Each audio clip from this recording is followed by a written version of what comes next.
Hi friends, welcome to Sriranga's kitchen. இன்றைக்கி நம்ம கிச்சனில் முளைக்கட்டிய வெந்தய புளிக்குழம்பு ரெசிபி தான் பார்க்க போகிறோம்.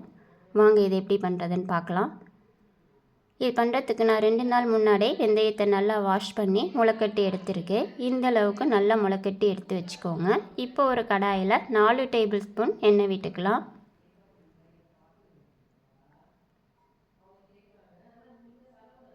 எண்ணெய் சூடானதும் 1 டேபிள் ஸ்பூன் கடுகு நல்லா பொரியட்டும்.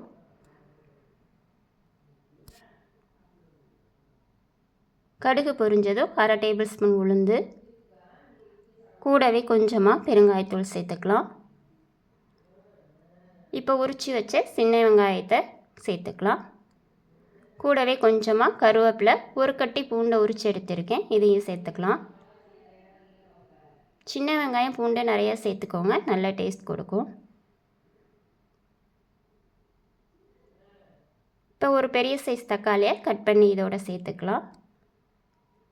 இப்போ இதை 1 நிமிஷம் நல்லா வதக்கி விட்டுக்கலாம்.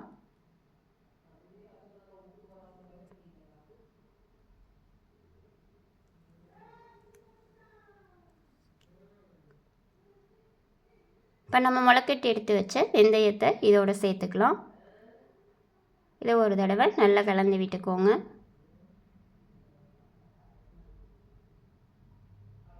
இப்போ 1/4 டேபிள் ஸ்பூன் மஞ்சள் தூள், 1 டேபிள் ஸ்பூன் குழம்பு மிளகாய் தூள் சேர்த்துட்டு இதை 1 நிமிஷம் வதக்கி விட்டுக்கலாம்.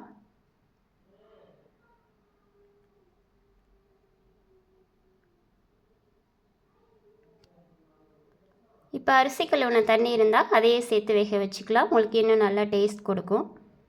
தேவையான அளவு உப்பு சேர்த்து இதை ஒரு 5 நிமிஷம் மீடியம் ஃப்ளேமில் வச்சுக்கோங்க, வேகட்டும்.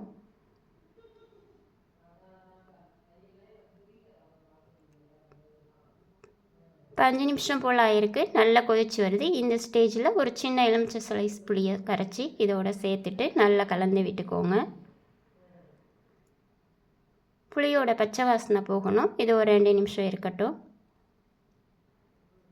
இப்போ பாருங்கள், நல்ல எண்ணெய் பிரிஞ்சு வந்திருக்கு. இந்த ஸ்டேஜில் நான் 1/2 மூடி தேங்காவை நல்லா பேஸ்ட்டாக அடித்து எடுத்திருக்கேன். இந்த அளவுக்கு நல்லா அடித்து எடுத்துக்கோங்க. இப்போ இதை குழம்போட சேர்த்துக்கலாம்.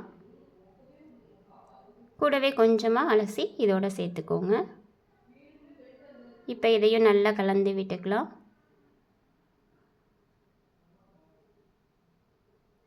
உப்பு செக் பண்ணிவிட்டு தேவைன்னா சேர்த்துக்கோங்க. இப்போ இதை ஒரு தடவை நல்லா கலந்து விட்டுக்கோங்க. இப்போ இதை ஒரு 5 நிமிஷம் சிம்மில் இருக்கட்டும். இப்போ பாருங்கள், நல்லா கொதிச்சு வருது. இந்த ஸ்டேஜில் ஒரு சின்ன துண்டு வெல்லம் சேர்த்துக்கலாம். இது குழம்போட டேஸ்ட்டு நல்லா எடுத்து கொடுக்கும். கூடவே கொஞ்சமாக பொடியாக நறுக்குனா கொத்தமல்லி இலை சேர்த்துட்டு இதை நல்லா கலந்து விட்டுக்கோங்க. இது 1 நிமிஷம் இருக்கட்டும். அவ்வளோதான். இப்போ நம்ம அடுப்பை ஆஃப் பண்ணிடலாம். அவ்வளோதான், நம்மளோட முளைக்கட்டிய வெந்தய புளிக்குழம்பு சூப்பராக ரெடி ஆகிடுச்சு. நீங்களும் இதே மாதிரி உங்கள் வீட்டில் ட்ரை பண்ணி பாருங்கள். உங்களுக்கு இந்த வீடியோ பிடிச்சிருந்தா ப்ளீஸ் லைக் பண்ணுங்கள், ஷேர் பண்ணுங்கள், கமெண்ட் பண்ணுங்கள். மறக்காமல் சப்ஸ்கிரைப் பண்ணுங்கள். தேங்க்யூ ஃபார் வாட்சிங்.